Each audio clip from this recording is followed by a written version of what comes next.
Good afternoon, Club 17. We've got a great program today. Looking forward to it. And we're going to start off with the Pledge of Allegiance led by Bill Stilley. I pledge allegiance to the flag of the United States of America and to the republic for which it stands, one nation, under God, indivisible, with liberty and justice for all. Thank you, Bill. And we're going to have the invocation and four-way test led by Molly Rydell. Thank you, President Brett. Let us pray. Almighty Father, as we gather here today as members of the Rotary Club of Cincinnati, we pray that we are ever mindful of opportunities where we can render our services to our fellow citizens and to our community. Please guide us as we concentrate our efforts in areas that future generations can build upon with confidence as we strive to make a better world. We're thankful for this day that you've given us and for its blessings, opportunities, and challenges. Thank you for today's speaker, Ms. Elizabeth Edwards, who will share with us her wisdom and experience, and thank you for the wonderful lunch that we are about to enjoy. Amen. And now let's recite the four-way test of the things we think, say, and do. Is it the truth? Is it fair to all concerned? Will it build goodwill and better friendships? Will it be beneficial to all concerned? Thank you.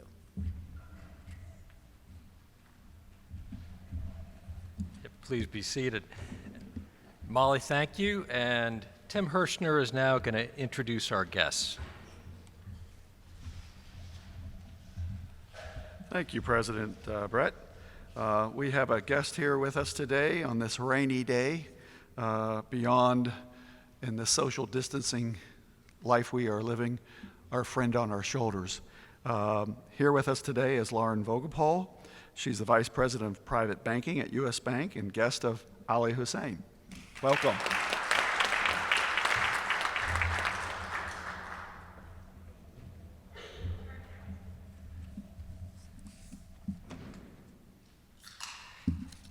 And we have a few announcements.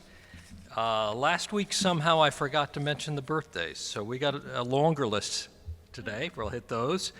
But let's wish happy birthday July 21st to Melinda Kelly, July 22nd to Claudia Cagle and Bonnie Rettig, July 25th to Tom Pirrett, July 26th, and Ali Hussein and Charles Pierce, August 1st, Mark Supine and Aaron Fockey, and August 2nd, John Pepper. Let's wish them a happy birthday.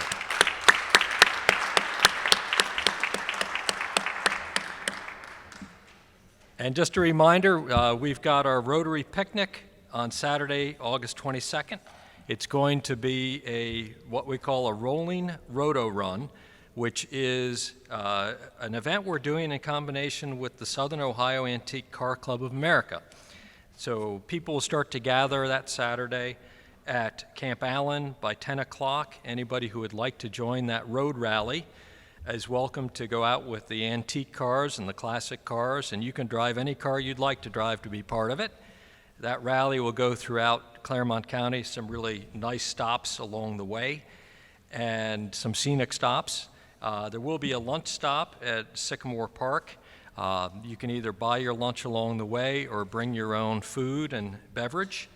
And at 3:30, the road rally will return to Camp Allen, and there'll be an ice cream social with good social distancing, and the whole event will be done in the right way with social distancing. I think it should be just a lot of fun. If you'd like to be part of it, you need to RSVP to the Rotary office no later than August 15th, and the cost is $10 for adult, and anybody 13 or under is free. And part of the event, if you go on the road rally, every time you stop, you'll get a playing card, and whoever has the best poker hand at the end at 3:30 will get a $100 Amazon gift card. So again, I think it'll be a lot of fun. And if you just want to come at 3:30 to Camp Allen for the ice cream, that's good too. So love to see you there. If you have any questions, we've got a great picnic committee this year. Owen Rassman, who's here, is one of the co-chairs, Chris Adams, and also Angie Ferguson. just let them know if you have any questions. And just a reminder, for Believe to Achieve, we actually have started our silent auction bidding. That started last week. There are 2 items that are in ClickBid right now, and they'll be there through tomorrow, I think, at 5 o'clock. One is for a 1-week trip to Orlando, September 27th to October 4th, and staying in a nice 2-bedroom villa. And the other is a Cincinnati staycation with 4 single-day admission passes to Coney Island, 2 to Kings Island, and a 2-hour trail ride for 4 riders at Camp Ernst, as well as a $75 gift card to the Yard House. So looks like a nice package. That would be fun as well. So if you have an interest, go to E-Raise from this week. You'll see where you can click on that. This is a great way to help donate to the 3 charities that we've been supporting for a number of years. And now I'd like to introduce our speaker. Elizabeth Edwards is with us today. She is the founder and partner of H Venture Partners, and that's actually located right here in Cincinnati in Hyde Park. And it has a great group of investors, a lot of Cincinnati people whose names you would know, executives you'd recognize are part of that venture partnership. This is a venture firm that is really set up around consumer products and supporting consumer product businesses in Canada and the US. A lot of different companies are involved. Elizabeth's background is really broad. She is a graduate of Ursuline and went to the University of Michigan undergrad and went to UC to get an MBA, and has been working in the venture field, starting first with Deloitte Consulting, and also worked with West Capital, which is the venture capital manager for Fifth Third Bank, before she launched this new venture, H Venture Partners. Elizabeth is, as I said, a native of Cincinnati. She lives in Hyde Park. She has 2 daughters, ages 4 and 2. I'm sure she has her hands very full. But we're thrilled to have you with us today. Very glad that you're our speaker. Looking forward to what you're going to share.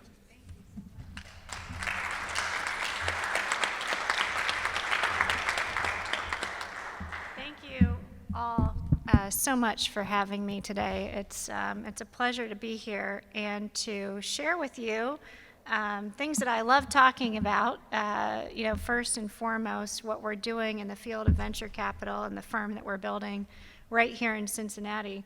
But also, wanted to share some things, some experiences that I had with COVID, since I know that is very relevant to a lot of you here today. We're all experiencing this. I'm going to advance this slide, hopefully advancing this slide. Oh, aim it right there. Aim it up here.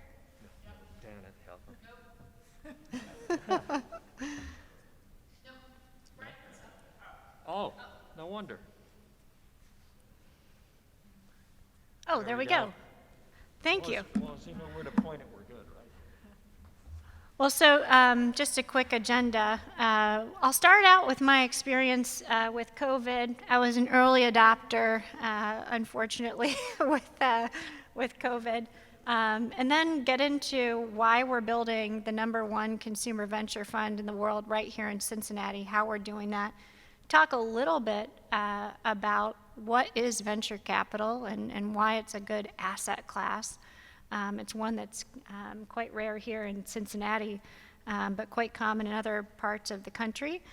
And then really talk about how our investment themes have shifted since COVID, because I think that's really relevant to investors in all asset classes, what's going on in the market. So I've been fortunate enough to invest in some pretty great companies right here from my hometown of Cincinnati over the past 15 years, Peloton being one that IPO'd last year, Bill.com as well. So 2 of the top unicorn IPOs of 2019, and then my partner Wendy also in Uber. And so really exciting exits and proof points that consumer is actually a really interesting place to be investing. So what do you need to know about COVID? So this was me on the front page of the Wall Street Journal in a way that I never imagined that I would be on the front page of the Wall Street Journal. I, of course, hoped it would be for something amazing that I did in the investment community, but instead it was as an early COVID patient and survivor. And the reason I think the Wall Street Journal reached out was because a couple videos that I posted early on here ended up on the New York Post. I have no idea how, but I was really searching for answers the first week of March because it was before the shutdown. It was when we were starting to understand that a pandemic was at hand, but didn't have a whole lot of information as a patient about what to expect, what to do. A lot of different opinions, and so I was getting most of my information from China and Italy, where I have a lot of friends in Italy and some colleagues in China. And so, one of the things that I experienced, unfortunately, I had the flu first, then I had a sinus infection, and then had COVID. And I'm 38 years old. I'm very healthy. I don't have any risk factors. Had 2 kids naturally and didn't lose any breath when I was doing that. So it was quite an experience to, over the course of a week, slowly lose the ability to breathe, and really scary. Ended up in the hospital. And so here's my advice. If you are unfortunate enough to get COVID, take it very seriously and get a pulse oximeter, and a branded one. Unfortunately, there's a lot of stuff on Amazon right now that is fake. It doesn't work, and so try and get a reputable pulse oximeter, borrow one from a friend or a neighbor, because that's actually how I managed through. I did all the wrong things. COVID is a disease that does not pair well with activity. You really need to rest, because when your muscles and your brain are craving oxygen and using oxygen, you have to keep in mind that you have less and less and less oxygen in your blood, period. And there's nothing that you can do to get more of it. And so I did all the wrong things. I chased my kids around.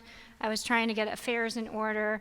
I was staying up late. I was on conference calls and Zoom calls, had my glass of champagne every night, and none of that is activity that pairs well. It's kind of like being a frog and slowly boiling in hot water, where you're unaware of how much worse this is getting. It's unlike the flu, which kind of hits you, really intensely, really fast.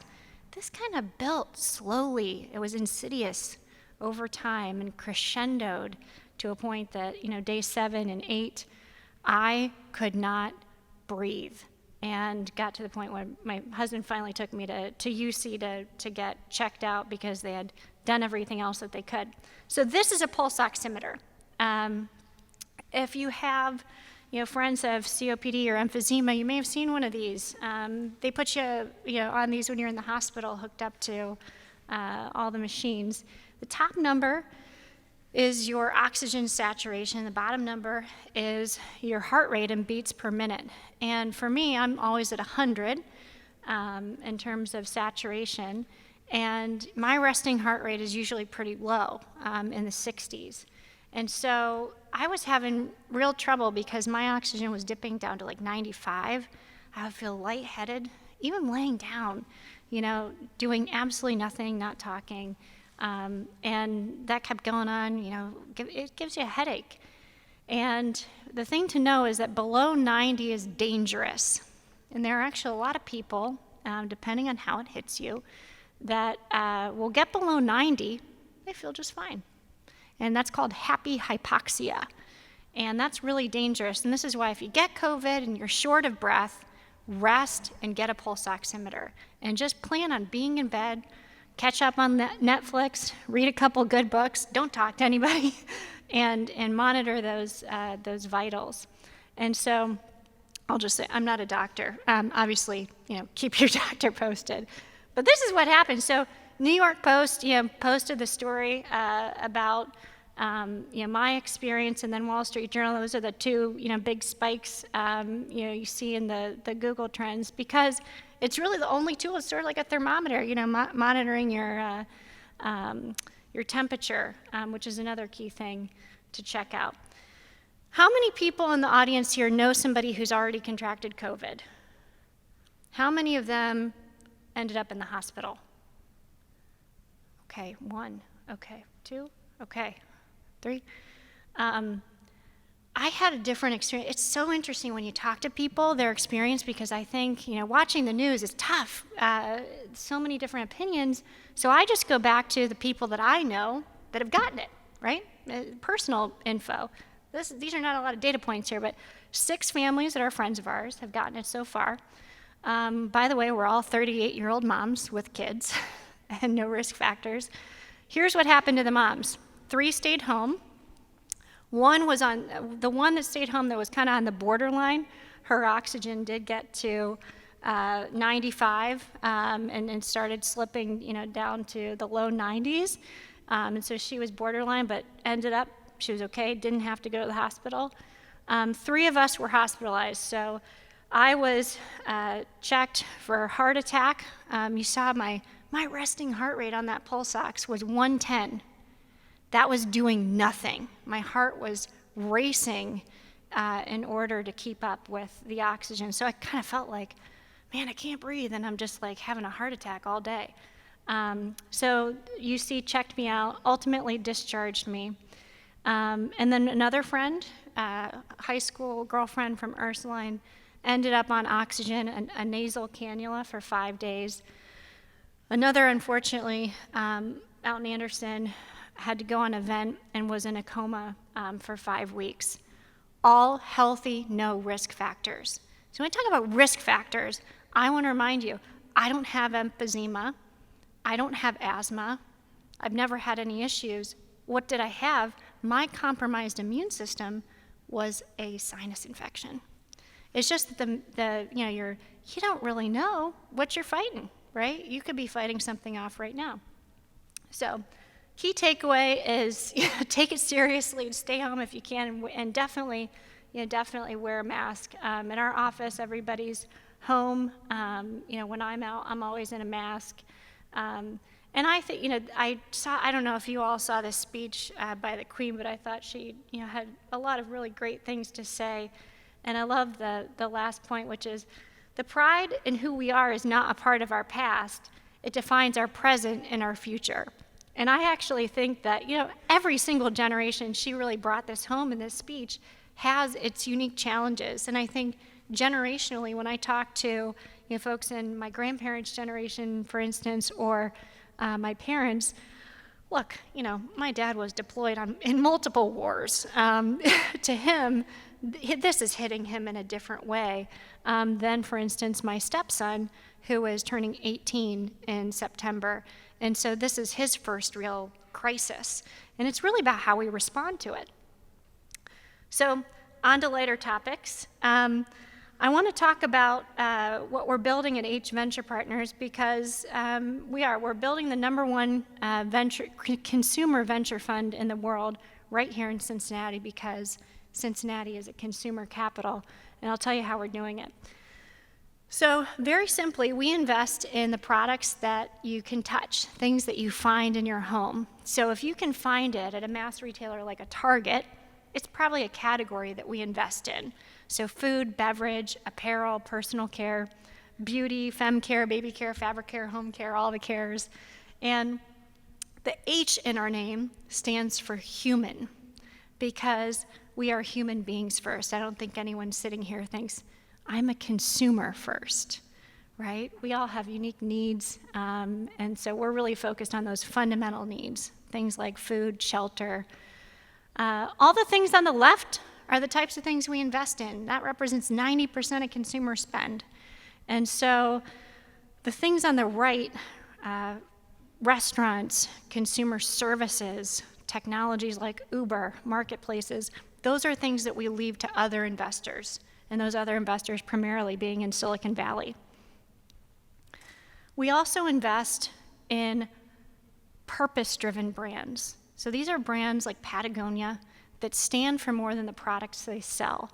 And my partner, Jim Stengel, who is Chief Marketing Officer of P&G, pioneered this research. He was CMO at P&G for 10 years. grew Pampers by 16 times as a brand manager, super empathetic marketer. And what he found is, on a study of 50,000 brands in the marketplace, brands that do this effectively grow 3 times faster and empirically outperform their peers. And I think a lot of the values that we talk about are actually the values of Rotary, right? When you think of the 4 tests, these are the types of things that we invest in, the types of brands and organizations that we back, because it's those higher order desires, things like connection and legacy. Those are the drivers, the higher order desires. Brands that deliver on those are brands that we want to evangelize. Those are the things that we want to stand up for. The other unique thing about venture capital, and it's kind of a peculiar industry in that it's so concentrated in one place, Silicon Valley, where 75% of the world's venture capital is located, but it's also a pretty homogenous industry. So 90% of the world's venture capital is deployed by men. 85% of consumer purchases are made by women. And so you see actually a really big gap, especially in consumer venture capital, where we're talking about feminine care, baby, hair care, beauty, right? Food, all of these categories where women are doing just most of the purchasing. And in fact, over half of the founders in consumer are women. Kind of a disconnect in network and experience, life experience. So the other big gap, and the one that we're capitalizing on here in Cincinnati, which is really exciting, is the fact that VCs don't typically invest in consumer. Because when you think, what does Silicon Valley do really well? What sectors do they own and have a competitive advantage in? It's really tech, things like software, mobile, biotech. Whereas here, we have a different basis of competition. So only 3% of venture dollars are invested in the consumer sector. It's 69% of our GDP is consumer directed, 20% of our GDP is consumer products. So it's underinvested by quite a bit. But it's actually a fantastic place to invest your capital if you are an expert within consumer. Companies like Peloton, Dollar Shave Club, Stitch Fix, 7th Generation Casper, these are all billion-dollar-plus companies that are consumer product companies. They all struggled at the earliest stages to raise venture capital. So we're focused on very large markets.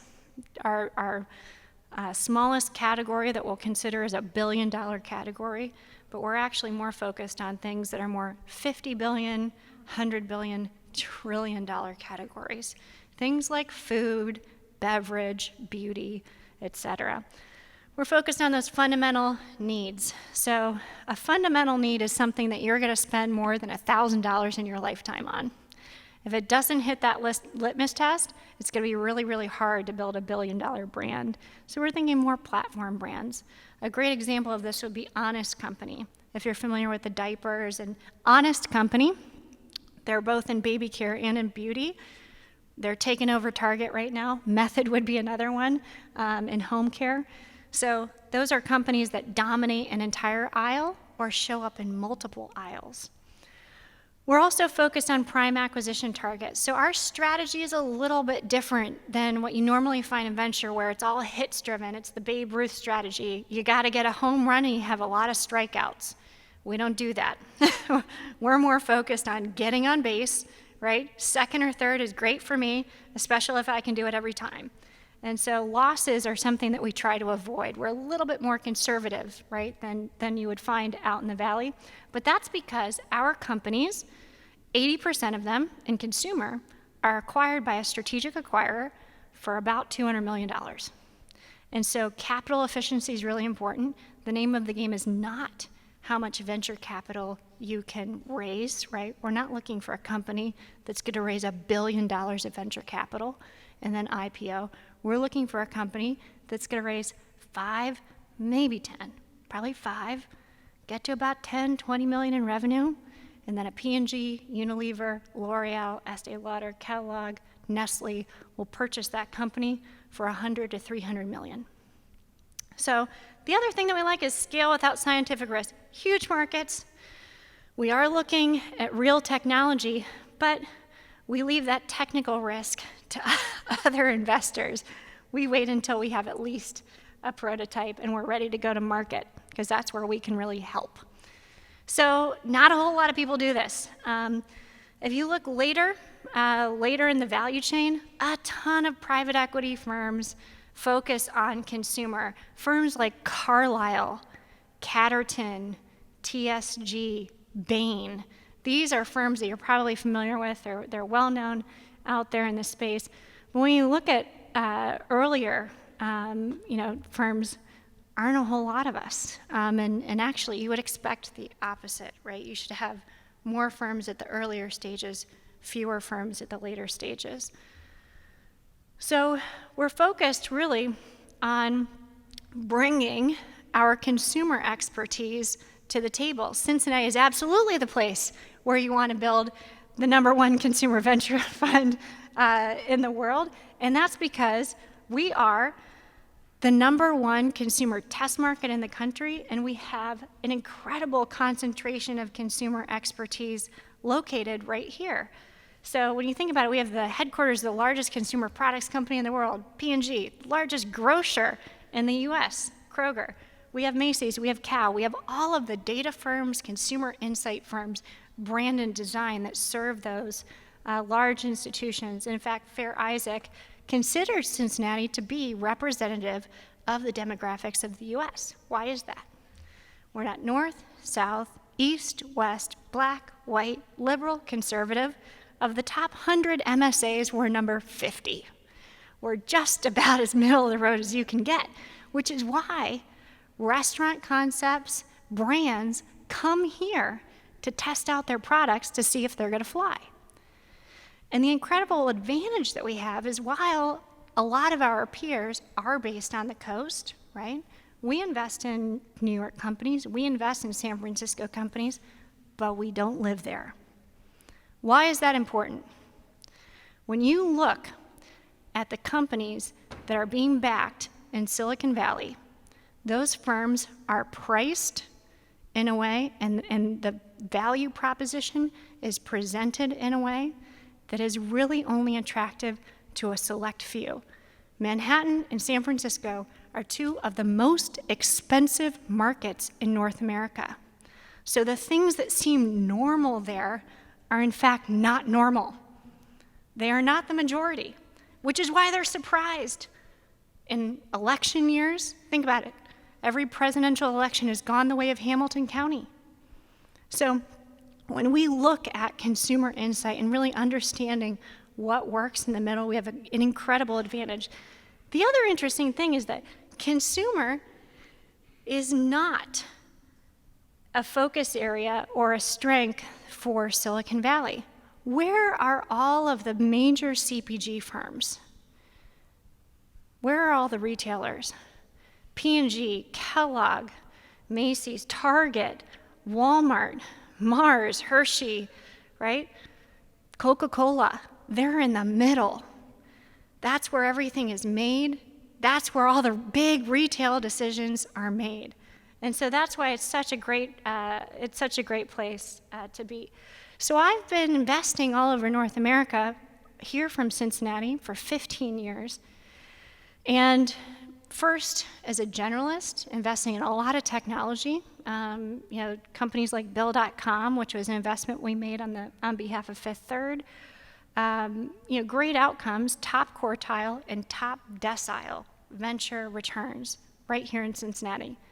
But what I noticed 7 years ago when I shifted and said, I want to focus exclusively on consumer, there's just something there. It's cool. I got to try this. Joined Maywick. Our first deal was Peloton. We're Series A investors in Peloton. Incredible outcome. Largest consumer IPO in history. Largest New York-backed, venture-backed IPO in history. So that's an outlier. But all the other companies, the food companies, it was interesting. We were invested along some of the top Silicon Valley VC firms, and I couldn't understand why anytime we went to Whole Foods and Target, the board was kind of quiet. didn't seem like they knew a whole lot about how to sell something at retail. And in fact, we had some big failures. And I thought, well, why don't we just get some of my neighbors and friends, former colleagues, in here as board members, as advisors, because they do know how to launch things successfully at Target, Nordstrom, Sephora, Ulta, Whole Foods, Kroger, right? They know this business model really well, and that's where 80% of consumer purchasing happens. And so decided 3 years ago to start H Venture Partners and really bring that expertise to the table. And that's what we've done. So our team, we've worked on over 100 consumer brands. What's more interesting, though, in every single consumer category. So when you're strolling through the aisles of Kroger and Target, those are all categories that collectively we've invested in, advised, launched brands, taken them global. Our team is absolutely incredible. I'm not going to go through all their backgrounds, but Madeline, Alex, who was at P&G and Kroger, Sasha joined us last year from New York, Bank of America, Mel Healy, who some of you may know, President of North America for P&G. She's now on the board of Target, Verizon, and Hilton. Wendy Lee, who led Centrifuge here for several years, $200 million fund of funds where she was invested in 15 funds, but also an entrepreneur, angel investor in Uber. And then Jim, who was Chief Marketing Officer of P&G and just brings an incredible amount of brand expertise along with Maggie as well. So what is venture capital? It's not something we really talk about here a lot in Cincinnati, but many of the companies that you know and love that are publicly traded were venture-backed. They're all on the left. This is not a complete list, but look at Zoom. Oh my God. I've been using Zoom now for 3 years, and I'm just kicking myself that I didn't buy stock. But we have companies, of course, like Google and Apple, et cetera. But all the companies on the right are companies that are still privately held, companies that you probably know very well. Companies like Warby Parker, DoorDash. Anybody use DoorDash lately? So really fun companies. Other thing to know, it is the highest returning asset class. So it's also the riskiest. All the way over there on the right, the last bar chart, that's the range of investment outcomes for venture. So you see it's higher than the rest, but it's also, the standard deviation of returns is quite large. The other thing that's interesting, though, especially for individuals, it's loosely correlated with the market. It's one of the favorite asset classes for endowments, long-term investors like Yale and Dartmouth, Harvard, Stanford, outperformed the S&P by 2 times over the last 30 years. Most important to me, though, 0% capital gains. So this is the part of my portfolio that at the end of the year, when we're tax planning, 0% capital gains really helps. And the reason why venture capital enjoys this tax treatment is because it is the primary way our federal government is encouraging investment in innovation, because the brands that we back are the brands of tomorrow. So it's all about US innovation and leadership. I'm gonna skip over some of these. Peloton, for instance, if you had invested in 2014, that would be worth $3 million today. So, high return asset class. But most important, and this, really in any asset class, this applies, 90% of your return is actually driven by your portfolio allocation, modern portfolio theory. So you need to have at least 15 to 20 positions in order to diversify, to mitigate that single stock risk. You're never going to be able to mitigate totally, the market risk, but at least you diversify enough that you're not having that single stock risk. So that's why funds, right, or really robust angel investment programs.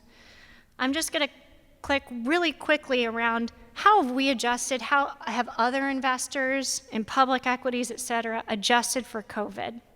So I like to say, if you have to turn quickly, it's better to be in a kayak than an aircraft carrier. I mean, this is a time when startups are really cleaning up because there are a lot of opportunities, they're agile. We've definitely had a lot of companies in our portfolio pivot to take advantage of the incredible growth opportunities that COVID presents, but it also presents some challenges. So in home care, we've seen 20-year trends toward more natural ingredients. That shifted. We don't have any current investments in home care, but look at the trend towards sterilization. That's going to be something that sticks, right? Because consumers are now more concerned about health than they are about essential oils. The other, we have 30 investors, over 30 investors now, who are all retired executives of consumer and retail. They've invested anywhere from $50,000 to $500,000 in the fund. And it's funny, we get on the call, we have a call once a quarter and then a monthly update.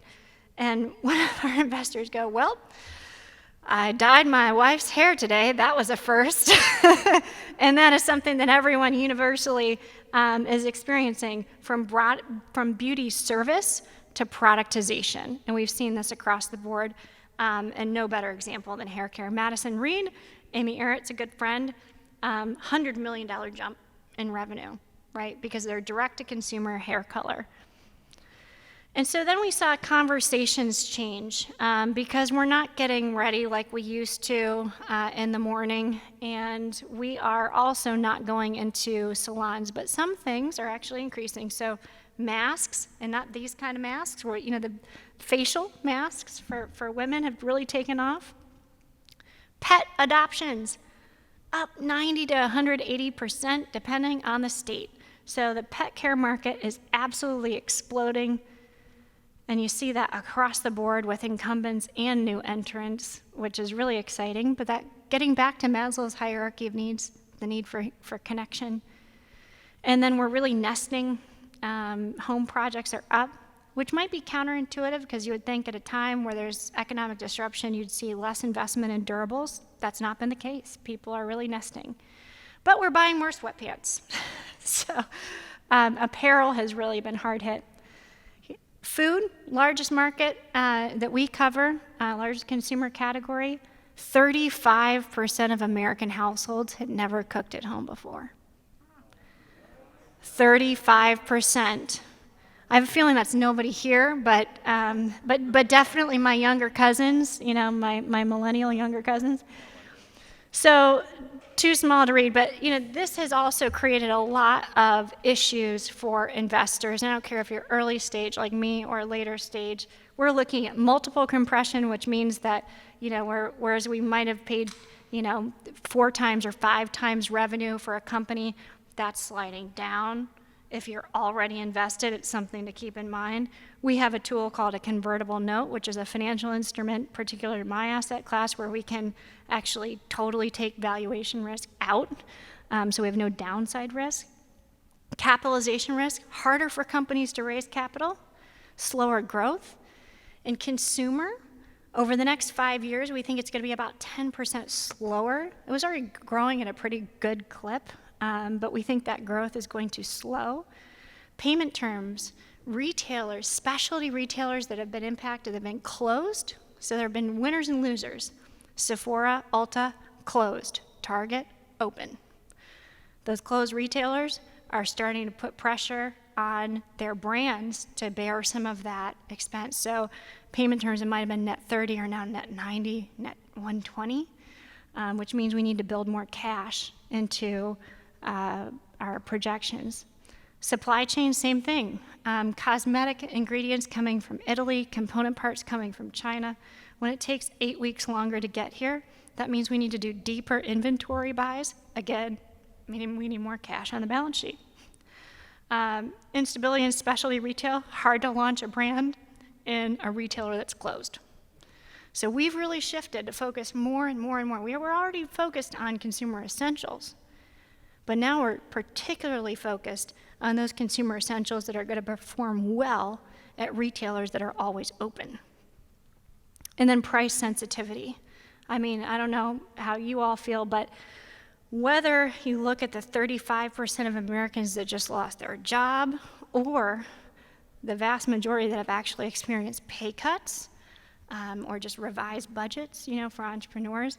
Price sensitivity is something that we see and is going to continue for the next 5 years because it takes a while to rebound from things like this. So lots of things to do, right, to mitigate risk. But I think, at the end of the day, we're very fortunate here in that we are focused on consumer essentials. So our portfolio, thank goodness, has been up 2 times over the past year because of the careful mentoring, management of our partners and our co-investors around the table. We like to invest alongside deep pockets that can help bridge companies through difficult times. That's been absolutely critical. So that's my final thought. Even in crisis, there is hope. And I actually think that this is an opportunity, really to focus on some of the silver linings. For startups, definitely, this is a time of incredible opportunity. And I think the businesses that are built today are actually going to be stronger than ever. Thank you.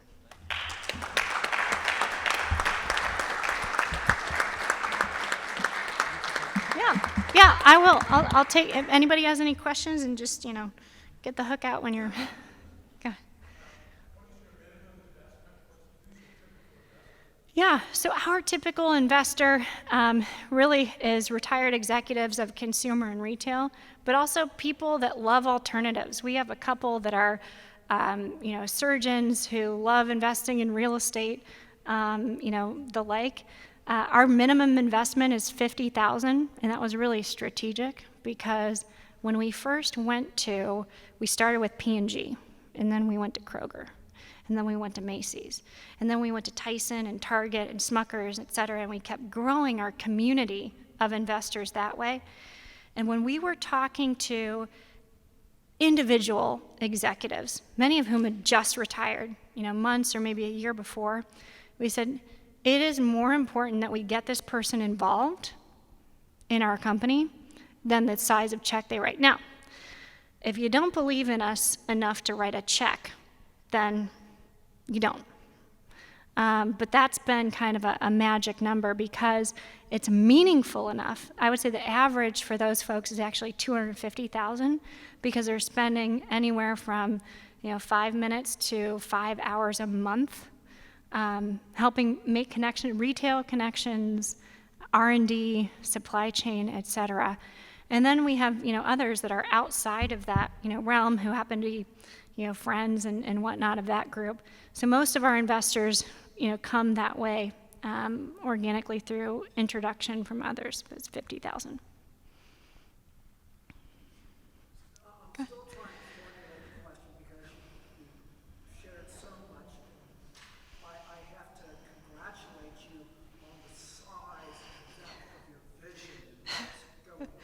It's really amazing because I think I heard you say when you were 23, you were investing I don't know how many millions of dollars in startups. That's really cool. So what I'm wondering about, and you lightly touched on it in thinking about where we are at the end of July of 2020, and there's an election coming up in Oh, man. 3 months or something like that. Yeah.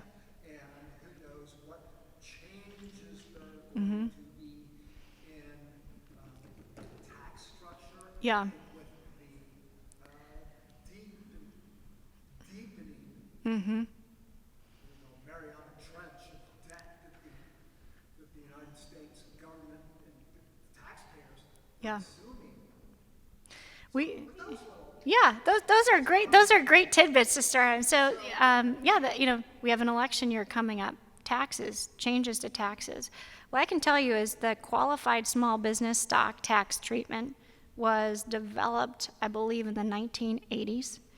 It has survived every presidential and congressional turn because innovation is universally popular. This is a program that pays dividends in the United States. It just does. It gets us companies like Apple, which it did, Google, which it did, right? Also Facebook, enough said. But so So qualified small business stock actually became permanent 5 years ago. So it is now a permanent part of the tax, but it has been a progression from, okay, we're going to give you a little bit off, now a little bit more, heck, we're just going to, 100% tax break on investments in companies that qualify that are under 50 million in assets. You hold them for more than 5 years, right? And they meet, a couple of tests. Can't be a financial services company, but all of our companies to date have met those criteria. So, but yeah, you're right. With every change, we have a lot of fine tuning to do. We are in 2 telemedicine companies that have consumer products angles to them. That's when I think about Affordable Care Act and things like that. What's interesting, so one is in Canada, one is here in the U.S., based in New York. So the one in Toronto, they are the only nationwide delivery pharmacy in Canada. And they really focus on lifestyle meds, so things like birth control, hair loss, acne, the like. Things where you might have to go into the doctor just to say hi, he's not really, he's making sure that you have no bad reactions, but these are lifestyle medications. They are pretty safe. But you need to go in to get the script updated. So what they do is they do all of that via telemedicine, and actually it's now clinically proven to be safer to do it that way because they have an algorithm where they don't let the doctor forget to ask any of the critical questions, right? Like, hey, what's your blood pressure these days?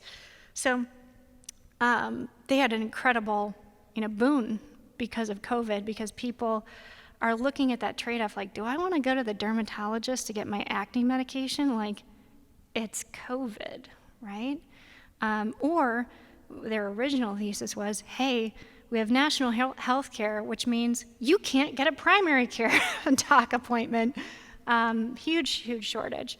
So, we do look at, especially, with a pretty close eye, what's going on with healthcare. But the vast majority of our investments are kind of insulated. You need food and shampoo, no matter who's president. Go ahead.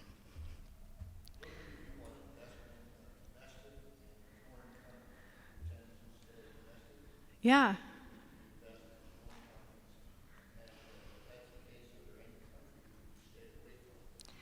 So right now we are exclusively U.S. and Canada. We are allowed to invest, I think, up to 10% of the fund outside of those 2 countries. Honestly, North America is the largest consumer market in the world still, if you can believe that.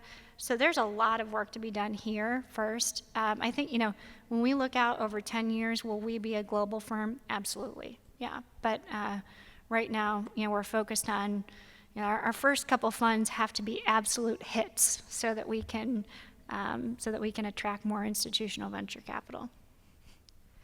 Go ahead. As a young female VC, what were some of the challenges you encountered, entering the VC market, and how did you combat that? I started my own firm.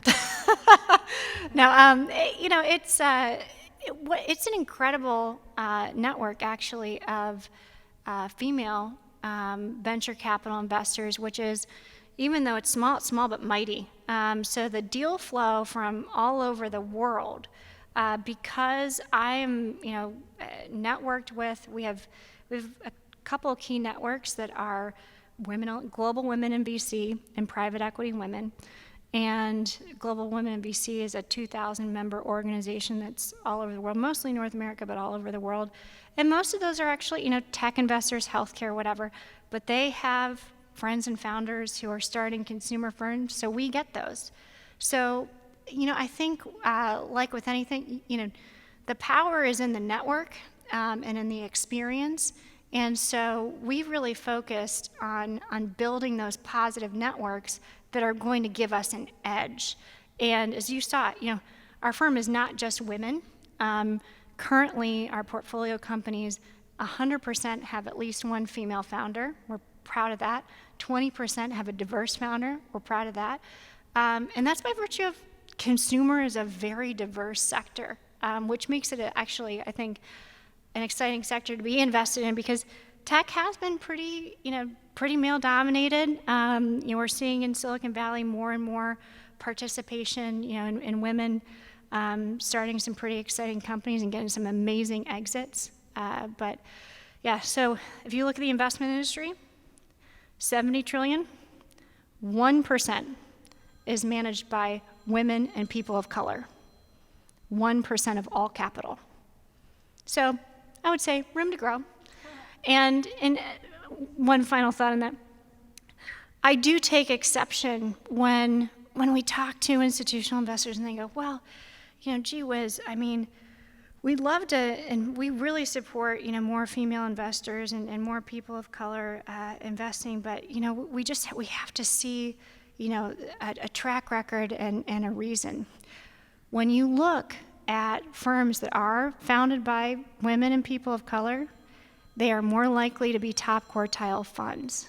And so there is 7% better, performance across the board, 13% better through down cycles. Incredible, funds out there, and a lot of them. So as an investor, it's just straight up an opportunity. We're looking in spaces, and our networks are unique. That gives us better deal flow. Thanks so much.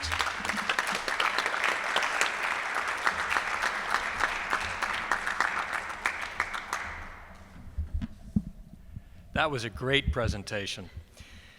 And you really hit two topics. Obviously, you hit your own personal experience with COVID, and you really shared what you're doing to help companies develop and give them opportunities. And you know something about Rotary already. We were talking before the meeting. You have some good sense of what Rotary is and what we do.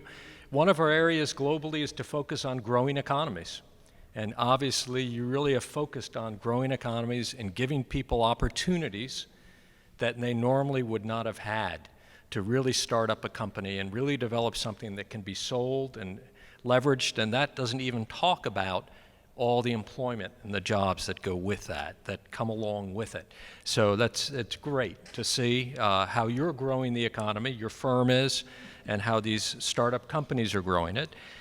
And one of the things that our club is focused on, and it's actually the theme for this year in Rotary, is Rotary opens opportunities. So you're opening opportunities, and it's wonderful to see, and I would like to give you a Rotary pin that signifies opening opportunities.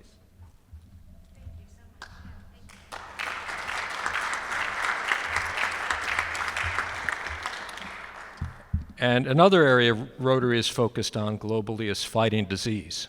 So that really fits your presentation today, too.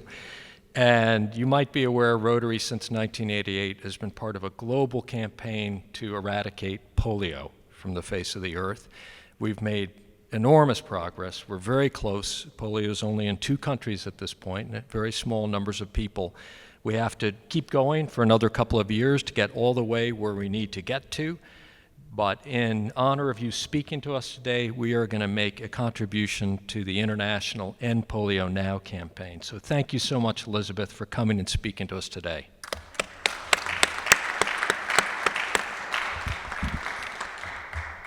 I want to thank everybody for coming. Have a great weekend, and see you next week. Meeting adjourned.